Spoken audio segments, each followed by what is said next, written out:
Hello student, চলে এলাম আজকে একটা নতুন কনসেপ্ট নিয়ে, নতুন একটা কন্টেন্ট নিয়ে।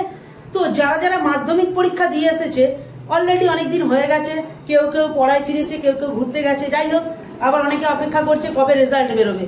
তো অনেকে জানে না যে কত পেলে তার পার্সেন্টেজ কত হয়, গ্রেড কত হয়, বা কত পেলে সে পাস করবে, কত কম পেলে সে ফেল করবে, প্রত্যেকটা সাবজেক্টে কি পাস করতেই হবে।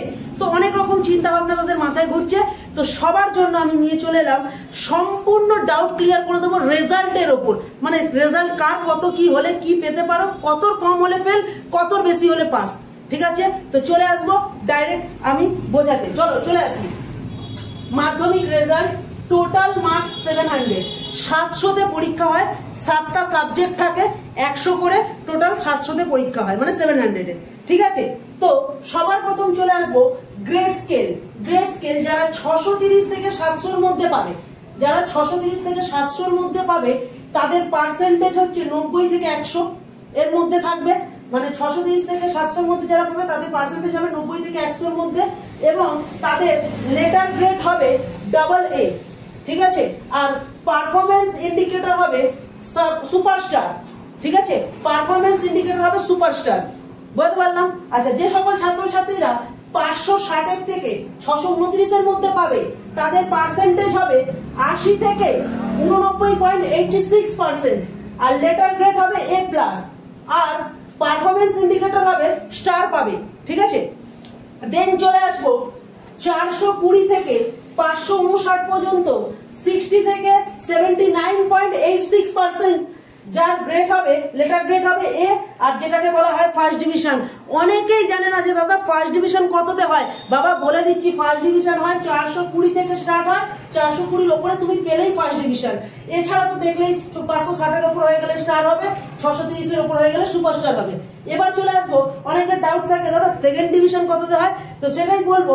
সেকেন্ড ডিভিশন হয় 315 থেকে 419 পর্যন্ত, 420 হয়ে গেলেই ফার্স্ট ডিভিশন।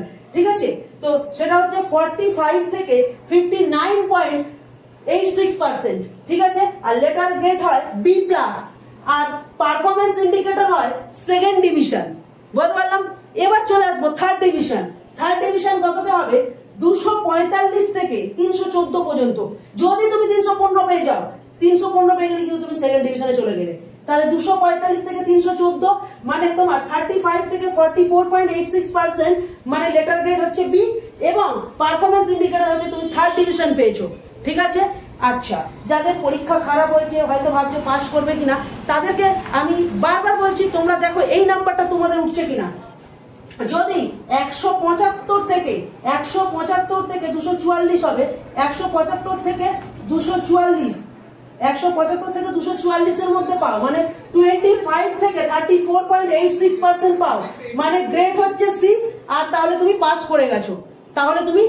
করে গেছো। কিন্তু যদি তোমাদের কোনোভাবে টোটালে নাম্বার 175, মানে 175-এর কম, মানে 0 থেকে 174-এর মধ্যে আসে, মানে 0 থেকে 1 তোমার 17 পয়েন্ট, আচ্ছা এখানে হবে 24 পয়েন্ট, এখানে 24.86%, 24.86%, মানে 0 থেকে 24.86%-এর মধ্যে আসে, তাহলে গ্রেড হয়ে যাবে D, এবং তোমাকে বলে দেওয়া হবে তুমি এবছর মাধ্যমিকে ব্যর্থ হয়েছো, ফেল করেছো। ঠিক আছে, তো বলতে পারলাম এই কথা। এবার এত কিছুর মাঝে খুব দুটো ইম্পর্টেন্ট কথা আমি তোমাদের বলবো। সেই দুটো ইম্পর্টেন্ট কথা হচ্ছে, যদি তুমি কোনো একটা সাবজেক্টের হিসাবে বলো যে কোন একটা সাবজেক্টে কত পেলে পাস, সেক্ষেত্রে তোমাকে 25 পেতেই হবে। 10 তোমাদের স্কুল প্রজেক্ট দেয়, আর 15 নম্বর মিনিমাম পেতেই হবে। টোটাল 25 মার্কস, টোটাল 25 নম্বর তোমাকে পেতেই হবে প্রত্যেকটা সাবজেক্টে পাস করার জন্য। টোটালে 175 হয়। এবার দেখা গেল একটা ছেলে 6টা বিষয়ে অনেক বেশি পেল, কিন্তু একটা বিষয়ে হয়তো সে ফেল করে গেল, মানে 25 নাম্বার পেল না, সুতরাং সেক্ষেত্রে কিন্তু সে ফেল করে গেল। বুঝতে পারলাম? একটা সাবজেক্টে মিনিমাম 25 পেতেই হবে, ওভারঅল 175 পেতেই হবে। যদি কোনো একটা সাবজেক্টে 25-এর কম পেয়ে গেল, কিন্তু বাদ বাকি সাবজেক্ট অনেক নাম্বার পেয়ে গেল, সেক্ষেত্রেও কিন্তু সে ফেল বলে ঘোষিত হবে। ঠিক আছে? তো এই ছিল মোটামুটি আজকের কনসেপ্ট বা আজকের কন্টেন্ট তোমাদের কাছে, যে এই কন্টেন্টটা বোঝালাম।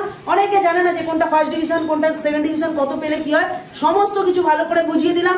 তোমরা দরকার পড়লে একটা স্ক্রিনশট নিয়ে নাও, নিয়েছো।